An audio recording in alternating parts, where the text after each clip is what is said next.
જૂનાગઢ શહેર અને જિલ્લાના 37 જળાશય પર લોકોના પ્રવેશ પર પ્રતિબંધ મુકાયો છે। જણાવી દઈએ કે આ બાબતે જિલ્લા અધિક મેજિસ્ટ્રેટ દ્વારા જાહેરનામું બહાર પડાયું છે। ત્યારે મહત્વનું છે કે દામોદર કુંડ, વિલિંગડન ડેમ, જટાશંકર સહિતના 37 જળાશયો પર લોકોની અવરજવર પર પ્રતિબંધ લગાવાયો છે અને ચોમાસાની ઋતુને ધ્યાનમાં રાખીને આ નિર્ણય લેવામાં આવ્યો છે।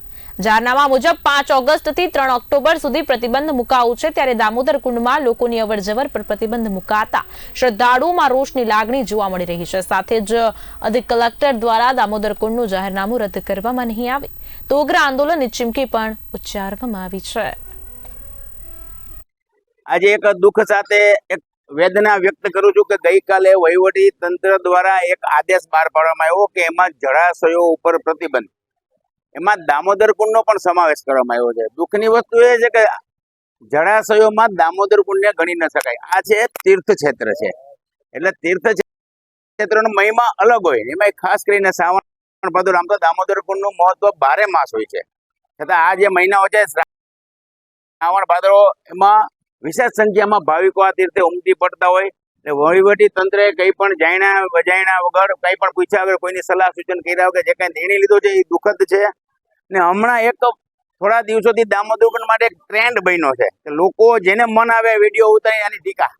અરે ભાઈ, તીર્થ ક્ષેત્ર છે, સનાતન ધર્મનું પૂજનીય સ્થળ છે, તો આની ટીકા ખરાબ વસ્તુ માટે 100% કરવી જોઈએ। પણ તમે જેને મન થાય વિડીયો ટીકા કરો તો એ વ્યાજબી એટલા માટે નથી કે આપણા તીર્થો સનાતન ધર્મમાં એનું જ આપણે અપમાન કરતા એવો ભાવ થાય છે।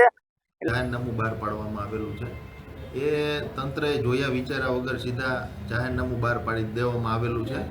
કારણ કે દામોદર કુંડ છે તથા જટાશંકર છે અને દાતાર છે, આ એવી જગ્યા છે જે પવિત્ર જગ્યા છે ને એ યાત્રાળુઓ આવતા હોય છે। અને એમાં ખાસ કરીને તો જે દામોદર કુંડ છે એમાં તો નરસિંહ મહેતા પણ રોજ સવારે સ્નાન કરવા આવતા, પછી એમાં પિતૃ તર્પણ થાય છે। હમણાં ભાદરવી અમાસ આવશે અને આ જે કુંડ છે એમાં અસ્થિ વિસર્જન પણ કરવામાં આવે છે।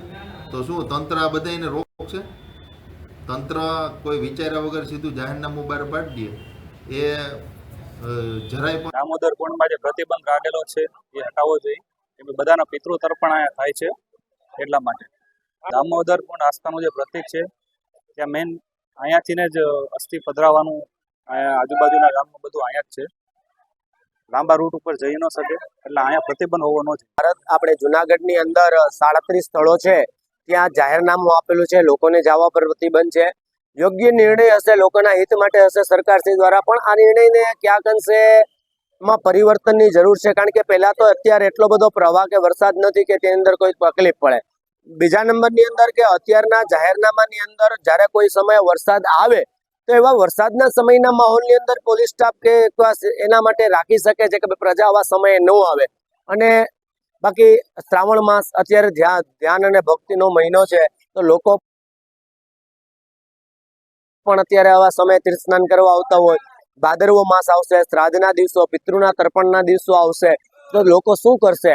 અસ્થિ વિસર્જન કર્મ માટે લોકો આવતા હોય, તો સરકારશ્રી યોગ્ય વિચારી અને એની અંદર નિર્ણયની અંદર પરિવર્તન લે એવો દામોદર તીર્થગોળ સમિતિ ટ્રસ્ટ દ્વારા એક સરકારશ્રીને સૂચના